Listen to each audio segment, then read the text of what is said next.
Tai kiek kilogramų numetei per tą pirmą savaitę, greičiau sakyk.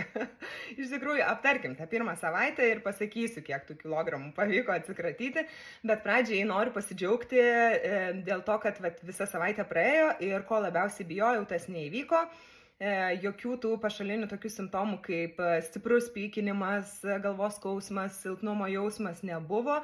Tai tuo esu labai patenkinta ir aišku, galėjau kelias pirmas dienas pasidžiaugti maisto triukšmo nebuvimu, kas man ir yra pirmoji vietoj, naudojant šitą preparatą, pirmoji vietoj mano tikslas, ta prasme, kad maistas būtų kažkur tai šalia, o ne pagrindinė tema mano mintise.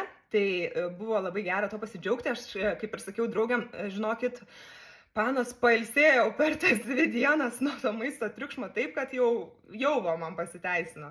Nu, žodžiu, bet alkis, kaip jau ir minėjau viename video, 4 dieną sugrįžo.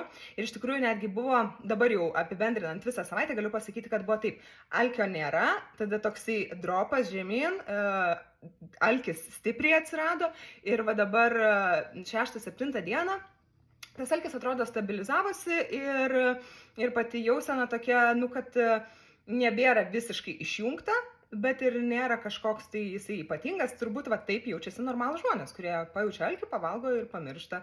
Tai žodžiu, kažkaip taip.